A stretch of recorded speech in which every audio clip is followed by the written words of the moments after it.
ngày nay nhiệt nhiều miền sản thi chả là cái lực chấm phu còn nó bậc cà rạ bậc bậc cà rây chun bàn cái mônประ song วัด chấm phu hoàn pi và ong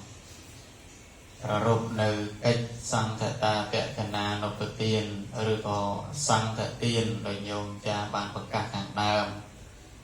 សង្ឃទានប្រកេនចំពោះព្រះសង្ឃនិងចម្រើននៅព្រះបរិត្តនាំមកនៅសិរីសួស្តីជ័យមង្គលគ្រប់ប្រការយ៉ាងពាក្យថាសង្ឃទានញោមចាមិនថាបានផ្ដល់អាវាតខ្លីក៏បានដែរញោមណាតែ2នាទីអញ្ចឹងពាក្យថាសង្ឃទានញាតិញោមធ្លាប់បានឮដោយច្រើនហើយថាជាទានដែលយើងប្រគេនចំពោះសង្ឃទាយុទាយិកាពុទ្ធសាសនិកជនជាអ្នកដែលគោរពបដិបត្តិជ្រះថ្លានៅក្នុងព្រះពុទ្ធសាសនានឹងតែងតែធ្វើដើម្បីទី1គឺយើងឧទ្ទិសកងការមហាកុសលជូនទៅដល់បុព្វការីជនដែលយើងហៅថាពខេណានុពទានម្យ៉ាងក៏ថាបានដែរញោមណាពខេណានុពទានអញ្ចឹងពខេណានុពទានគឺយើងធ្វើតាមរយៈព្រះសង្ឃភិក្ខុសង្ឃអង្គសាមណេរគ្រប់អង្គដោយមិនប្រកាន់ចំពោះថាអង្គណាមួយទេមានការរៀបចំចាត់ចែងនៅទីទានសម្រាប់ប្រគេនព្រះសង្ឃមួយចំណែកដោយញាតិញោមបានឃើញហើយស្រាប់នៅចំពោះពុភៈប្រសងនេះហើយបន្ទាប់ពីញោមបានរៀបចំចាត់ចែងមានចង្ហាន់បណ្ឌបាតទេយទានសពគ្រប់ប្រការមួយលើដោយបច្ច័យទាំងឡាយ4សម្រាប់បវរណាប្រគេនប្រសងហើយញោមបានឧទ្ទិសពីយកាណាឧទ្ទិសសេនៈញោមជាម្ចាស់ទានម្ចាស់សទ្ធាបានប្រគេនហើយគឺឧទ្ទិសទៅដល់បុព្វការីជនមានមេត្តាបិតាជីដូនជាតាញាតិទាំងអស់ក្នុងសង្សារវដ្តមិនមែនញាតិត្រឹមតែ7សន្តានទេញាតិទាំងអស់របស់យើងក្នុងសង្សារវដ្តដែលលោកបានបាក់បែកចែកឋានទៅកាន់ប្រាក់លោកនេះហើយអញ្ចឹងបន្ទាប់ពីយើងបានឧទ្ទិសហើយគឺកិច្ចទី3ហ្នឹងបេតាnăngអត្តនោអនុមោទនេអ្នកពួកញាតិទាំងអស់នឹងឯងមកទទួលត្រេកអរជ្រះថ្លារីករាយនៅក្នុងបុណ្យកុសលដែលយើងជាកូនចៅជាញាតិទាយុដែលបានបំពេញហើយនឹងត្រេកអររីករាយជាមួយនឹងបុណ្យកុសលដែលយើងបានធ្វើរួចចាកផុតពីសេចក្តីទុក្ខនោះក៏ម្យ៉ាងវិញទៀតក៏ជាឱកាសដែលយើងបាន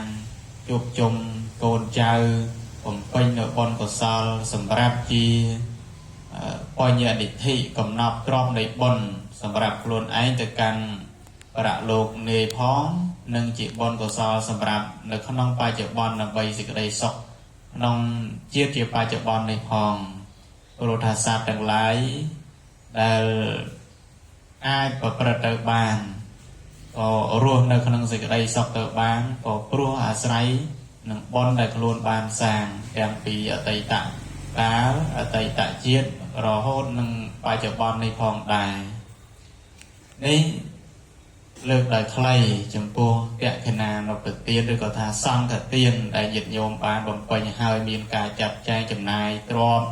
ធនធានទ្រព្យរបស់ពេលវេលាកម្លាំងកាយចិត្តនឹងឯងទី1លើកឡើងដោយខ្លីៗថាដើម្បីឧទ្ទិសកងការមហាកុសលដល់បុព្វការីជនផងនិងជាឱកាសដែលយើងបានបំពេញបុណ្យកុសលតាមរយៈការសមាទាននៅនិច្ចសិលប្រគេនទេយទានចំពោះភិក្ខុសង្ឃអង្គសាមណេរផងដែរនិងជាកិច្ចដែលយើងបានចូលរួមនៅក្នុងការទំនុកបំរុងចង្ហាន់បណ្ឌបាតអ្វីផ្សេងចំពោះព្រះសង្ឃដែលគង់សិក្សារៀនសូត្រនៅក្នុងពុទ្ធសាសនមណ្ឌលនេះឯងដែលជាពិសេសគឺព្រះសង្ឃក្នុងវត្តជពូវ័នយើងដែលមានការសិក្សារៀនសូត្រនៅព្រះបរិយត្តិធម៌200អង្គជាងក៏ប៉ុន្តែឥឡូវនេះលោកវាកងលោកសម្រាប់ហើយដល់តែខែ5បានលោកចូលវិញកិច្ចមួយទៀតគឺកិច្ចចម្រើនព្រះបរិត្តញោមចាបានលើកឡើងហើយថាគឺដើម្បីអីកិច្ចចម្រើនព្រះបរិត្តមុនចូលឆ្នាំថ្មីដើម្បីនាំមកនៅសិរីសួស្តីជ័យមង្គលគ្រប់ប្រការអញ្ចឹងសិរីសួស្តីសេចក្តីសុខ សុភមង្គលដែលអាចកើតមានបានអាស្រ័យដោយបុគ្គលគ្រប់រូបដែលចង់បានសេចក្តីសុខចង់បានសេរីសួស្តីហ្នឹងគឺតលតែប្រព្រឹត្តដោយខ្លួនឯងជាការសំខាន់នៅក្នុងមង្គលសូត្រចំណុចមួយដែលព្រះសម្មាសម្ពុទ្ធព្រះអង្គបានទ្រង់ត្រាស់សម្ដែងថាមេតាបិតឧបដ្ឋានំបតតិរាសសង្ឃហោលោកថាកិរិយាបំរើមេតាបៃតាមួយកិរិយាសង្គ្រោះដល់បុត្រនិងភរិយាមួយជាមង្គលដ៏ឧត្តមអញ្ចឹងមង្គលក្តីសេរីសួស្តីសេចក្តីសុខនៅក្នុងក្រុមគ្រួសារហ្នឹងកើតឡើងដោយសារបុគ្គលម្នាក់នឹងឯងគោរពបដិបត្តិអនុវត្តទៅតាមនាទីរបស់ខ្លួនមេតាបៃតាក៏មានទូនាទីនៅក្នុងការសង្គ្រោះដល់បុត្រភរិយាដោយការចិញ្ចឹមបីបាច់ថែរក្សាទំនុកបំរុងនៅលុយកាក់ខោអាវសំពត់ការសិក្សារៀនសូត្ររៀបចំកូនចៅនឹងឲ្យមានគូសកល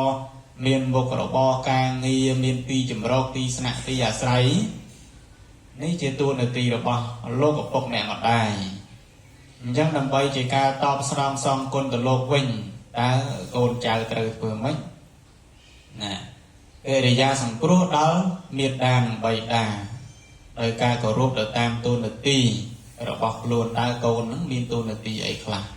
មកលើកដោយខ្លីមិនបានវែងទេតួនាទីនេះរបស់កូនចៅប្រុសស្រីដែលព្រះសម្មាសម្ពុទ្ធព្រះអង្គបានលើកត្រាស់សម្ដែងនោះមាន5លោកហៅថាសង្ឃហធម៌របស់កូនចៅប្រុសស្រីទី1តោនេសាមវេសាមិចិញ្ចឹមបីបាច់ថែរក្សាលោកវិញដោយបច្ច័យទាំងឡាយ4លោកចិញ្ចឹមយើងដោយធម៌ណាយើងតបលោកវិញដោយធម៌នោះបច្ច័យទាំងឡាយ4មានអីខ្លះមានបាយទឹកនំចំណីត្រីសាច់សម្ពោធខោអាវសៅស្បៃស្លៀកពាក់ទីស្នាក់ទីដេកទីអាស្រ័យថ្នាំសង្កូវអីផ្សេងទាំងអស់នឹងឯងយើងអាចរស់មកដល់សប្តាហ៍ថ្ងៃនេះគឺដោយធម៌ទាំងអស់ហ្នឹងកិច្ចចាំងនេសង្ឃរេសាមិជួយកិច្ចការលោកយកប្រលប់លោកពឹងពាក់ដោយកិច្ចការណាមួយលោកចង់ទៅណាលោកម្ដាយអ្នកម្ដាយលោកឪពុកលោកចង់ធ្វើអីលោកពឹងពាក់យើងជួយកិច្ចការបំពេញឲ្យបានដោយបំណងដែលលោកបានធ្លាប់ចិញ្ចឹមយើងកាលយើងនៅក្មេងតូចយកប្រលប់ឈឺជាអីយ៉ាងណាកូនឈឺយកកដាលត្រៀតសុកចិត្តអត់ដេកទេណាញោមណាញោមធ្លាប់ជាពុកម្ដាយគេដឹងទេស្មាអត់ធ្លាប់ទេញោមយល់ទេកិច្ចការហ្នឹងយកប្រលប់យ៉ាងណាក៏ដោយសុកចិត្តអត់ល្ងុយយកកូនទៅពេទ្យព្យាបាលធ្វើម៉េចឲ្យតែកូនសុខអញ្ចឹងយ៉ាងណាមិញកូនក៏គួរតបគុណលោកវិញយ៉ាងនោះដែរជួយកិច្ចការសពគ្រប់ប្រការទី3អលវង្សង្ឃបេសាមិរក្សាពូជពងវងតកូលលោកឪពុកអ្នកម្ដាយជាអ្នកមាននៅសទ្ធាមានទឹកចិត្តជាអ្នកដែលមាននៅកតញ្ញូកេរឈ្មោះក្នុងភូមិស្រុកកូនចៅប្រុសស្រីត្រូវតែរក្សាពូជពងវងតកូលដោយមិនប្រព្រឹត្តនៅអំពើអបាយមុខមានស្រីស្រាលបែងអំពើពីលាដែលជាហេតុនាំមកនៅសេចក្តីវិនាសទី4អីទៀតទាយាជាបដិបជាមិបដិបត្តិអនុវត្តខ្លួនឲ្យស័ក្តិសមជាអ្នកទទួលនៅទ្រព្យមរតកបដិបត្តិយ៉ាងណាមិនសុកលោកឪពុកអ្នកម្ដាយលោកចែកទ្រព្យឲ្យណាតតែពេញលក្ខខណ្ឌរបស់លោកទៀតជាអ្នកស្ដាប់បង្គាប់ជាកូនល្អជាអ្នកមាននៅធម៌កតញ្ញូអញ្ចឹងមុនពេលដែលលោកឪពុកអ្នកម្ដាយចែកទ្រព្យចែកគេអកឲ្យលោកមើលដែរតើយើងអាចថែរក្សារបស់ទាំងអស់នោះបានអត់បំពេញតួនាទីបានឬនៅទី5អីគេយៈខេណាំងអនុប្រទេសសាមីកិច្ចចុងក្រោយគឺធ្វើតៈខេណានុបទានដោយពេលនេះចឹងញោមយើងជាអាណាព្យាបាលជាលោកឪពុកអ្នកម្ដាយដឹកនាំកូនចៅនឹងឲ្យបំពេញនៅតៈខេណានុបទានពេលដែលលោកអស់ជីវិតទៅ để dương nơi thằng còi ní cứ mìnhបំភ្លេចគុណឧបការៈរបស់លោកទេគឺធ្វើតេខេណានុប្រទានដើម្បីឧទ្ទិសជូនទៅដល់លោកទោះបីជាលោកបាក់បែកចែកឋានទៅកាន់ប្រាក់លោកនេះយ៉ាងណាក៏ដោយយើងធ្វើតេខេណានុប្រទានដែរនេះលើកឡើងដោយខ្លីៗសង្ខេបចំពោះកិរិយាសង្គ្រោះដល់មេដានិងបិតាការសង្គ្រោះដល់បុត្រនិងភរិយាដល់ពេលដែលយើងមានគ្រួសារមានស្វាមីភរិយាហើយការសង្គ្រោះដល់គ្នានឹងគ្នាហ្នឹងគឺជារឿងដ៏សំខាន់ដែលมันអាចខ្វះបានទេភរិយាក៏ត្រូវគោរពឲ្យតម្លៃទៅដល់ស្វាមីស្វាមីប្តីហ្នឹងក៏ត្រូវមានការគោរពឲ្យតម្លៃចំពោះភរិយាសង្គ្រោះដល់កូនបំពេញទូនាទីទៅវិញទៅមកតើទូនាទីប្តីប្រពន្ធនឹងយើងត្រូវធ្វើអីខ្លះដើម្បីឲ្យមានសេចក្តីសុខក្នុងក្រុមគ្រួសារហ្នឹងលោកថាមាន3សំខាន់ណាស់ទី1តាមរយៈកាយសុខសុខតាមរយៈផ្លូវកាយរបស់យើងមិនមែនថាអូប៉ះដៃយកដៃប៉ះជើងយកជើងណាញោមណាដើម្បីឲ្យបានសេចក្តីសុខសុភមង្គលក្នុងក្រុមគ្រួសារវាតតែយើង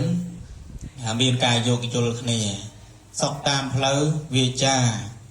វាចាហ្នឹងគឺសំខាន់ណាស់រឿងតូចរឿងធំគេថាបុរាណលោកថាម៉េចអណ្ដាតវាអាចកន្លងបានសុខទុក្ខក៏ព្រោះអណ្ដាតកន្លងត្រូវសុខកន្លងមិនត្រូវហ្នឹងរឿងភ្លាមខ្ញុំណាពាក្យសម្ដីហ្នឹងសំខាន់ណាស់រឿងតូចរឿងធំហ្នឹងយើងអាចដាក់នៅលើតុទៅភាសាគ្នាចរចាថារឿងហ្នឹងត្រូវមានបញ្ហាអីដោះស្រាយមិនទៅរកដំណោះស្រាយអញ្ចឹងការនិយាយពាក្យតូចពាក្យធំហ្នឹងសំខាន់ណាស់យើងរក្សាឲ្យបានល្អសុខផ្លូវចិត្តជាប្តីជាប្រពន្ធនឹងឯងវាដូចចាននៅក្នុងរាវអញ្ចឹងញោមដឹងណារស់ក្នុងសង្គមក្រុមគ្រួសារអាត្មាអត់ធ្លាប់បានឆ្លងកាត់ទេ